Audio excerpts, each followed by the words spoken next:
हम इसका विरोध इसलिए नहीं कर रहे कि इसको बीजेपी इस बिल को लेकर के आई और कानून बनाया।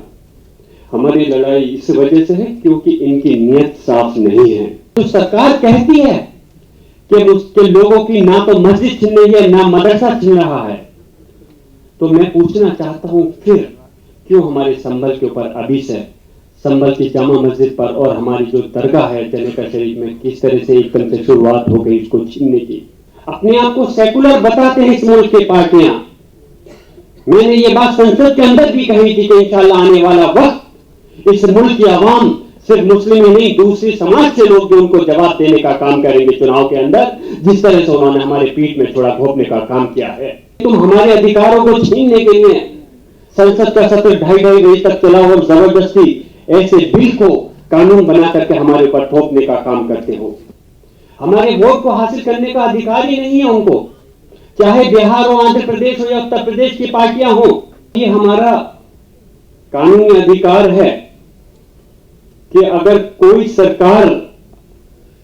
जो हमारे संवैधानिक अधिकार है अगर उनको छीनने का काम करना चाहे तो हमारा फर्ज बनता है हम लोग आगे बढ़कर करके उसकी मुखालफत करें। मैं शुक्रिया अदा करता हूं INCR और APCR के सभी जिम्मेदार हजरात का कि उन्होंने एक जो इस वक्त हमारे मुल्क का बहुत अहम मौजू है उस पर जो पब्लिक मीटिंग की है, और यकीनन इस वक्त इस पूरे मुल्क के अंदर जगह जगह जो तंजीम है हमारे वक्फ के बिल जो कि अब कानून की शक्ल ले चुका है, काफ़ी सारे प्रोग्राम हुए भी हैं और लोगों के तासुरात आए भी हैं। हमें खुशी है इस चीज़ की कि जहां इस लड़ाई को लड़ने के लिए जो मसला इस मुल्क के मुसलमानों से जुड़ा है, लेकिन हमारी इस जंग को लड़ने के लिए हमारे त्रिपाठी जैसे हमारे सरपरस्त हमारे जिम्मेदार लोग भी हमारे इस जंग के साथ हैं। मैं उनका भी तहे दिल से शुक्रिया अदा करता हूं। जनाब, मेरी इस जो उस वक्त बहुत नाजुक है और ये कहने में मुझे कोई परहेज भी नहीं। इस मुल्क के अंदर सरकार जो बिल लेकर के आई वक्फ के ऊपर, मैंने पहले भी कहा था कि हमारी लड़ाई ये नहीं, हम इसका विरोध इसलिए नहीं कर रहे कि इसको बीजेपी इस बिल को लेकर के आई और कानून बनाया। हमारी लड़ाई इस वजह से है क्योंकि इनकी नीयत साफ नहीं है। इनकी नीयत ये नहीं कि इस वक्त बिल के अंदर हम इसको किस तरह से सुधार सकते हैं, कैसे हम इसको अच्छा कर सकते हैं, बल्कि इनकी नजर में और नियत में इनकी जो खोट है कहीं ना कहीं उसके अंदर बेईमानी है। और इस वजह से आज हम जगह जगह, अभी इसको आंदोलन तो नहीं कह सकते, लेकिन जो हम अपना मुजाहिरा कर रहे हैं वो उसकी एक अभी शुरुआत है। और ये हमारा कानूनी अधिकार है कि अगर कोई सरकार जो हमारे संवैधानिक अधिकार है अगर उनको छीनने का काम करना चाहे तो हमारा फर्ज बनता है हम लोग आगे बढ़कर करके उसकी मुखालफत करें। अगर हम उसकी मुखालफत नहीं करेंगे तो फिर मैं पूछना चाहता हूं जो इस मुल्क के अंदर जो संविधान है फिर उसका मतलब क्या रह जाएगा। आज अगर आपको वाकई में इस वक्त के में अगर आप चाहते थे ईमानदारी के साथ कि इसकी परेशानियों को कमियों को दूर करें, तो मैंने कहा था हमारे जो जिम्मेदारान हैं उनसे बैठकर करके एक मीटिंग करते और उसके बाद में क्या परेशानियां हैं उस पर दूर करने के लिए उस पर आप कोशिश करते तो यकीनन हमारा भी साथ आपके साथ होता। लेकिन जिस तरह से इसको इस बिल को जबरदस्ती ला करके रात के 2-2, 2:30 बजे तक संसद को चलाकर, हमें इस चीज का मसला नहीं कि संसद को 2:30 बजे चलाया गया। अगर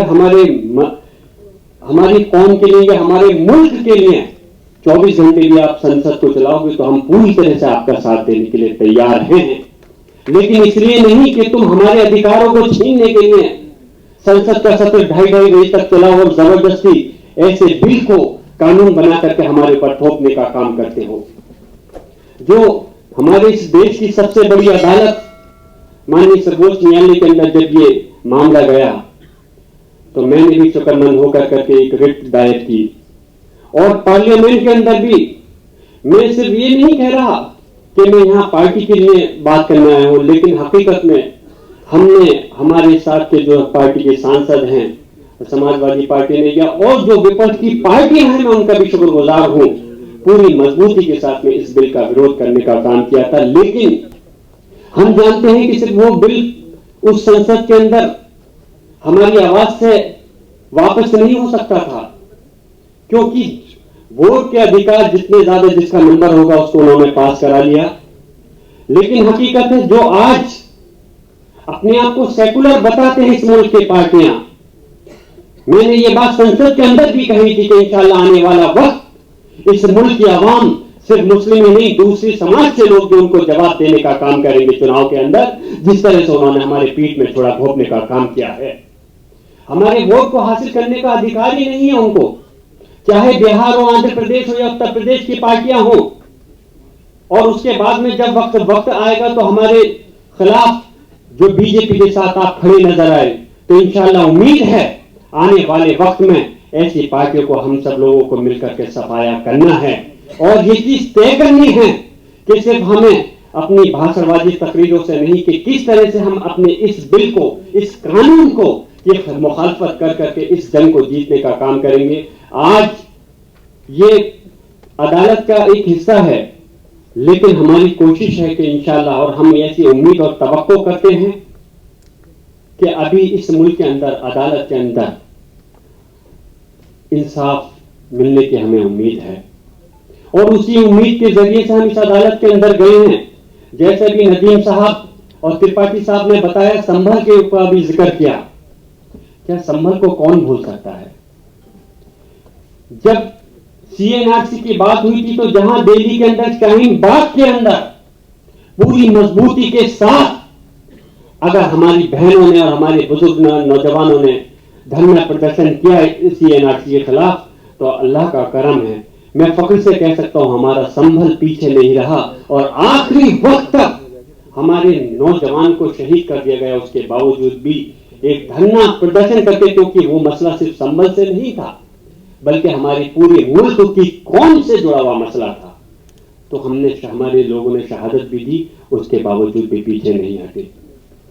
अभी हमारी संभल की शाही जामा मस्जिद किस तरह से जल्दबाजी के अंदर केस डाला गया और उसके ऊपर जजमेंट भी आया, सर्वे भी हुआ, हमारे लोगों की जान भी चली गई, लेकिन उसके बावजूद भी आज हम अल्लाह के करम से उस लड़ाई को लड़ने का काम कर रहे हैं। मेरी दुआ है आपसे, मैं आपसे दरख्वास्त है कि आप लोग दुआ करें और साथ भी दें। मैं अपनी बात को मुख्तसर करते हुए कि याद रखना, जो सरकार कहती है कि उसके लोगों की ना तो मस्जिद छिन रही है, ना मदरसा छिन रहा है, तो मैं पूछना चाहता हूं फिर क्यों हमारे संभल के ऊपर अभी से, संभल की जामा मस्जिद पर और हमारी जो दरगाह है जन्नत शरीफ में, किस तरह से एकदम से शुरुआत हो गई इसको छीनने की। अगर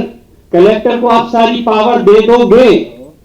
तो यकीनन कलेक्टर सरकार का गुलाम होते हैं और जो सरकार कहेगी उनको वही काम को अंजाम देना है।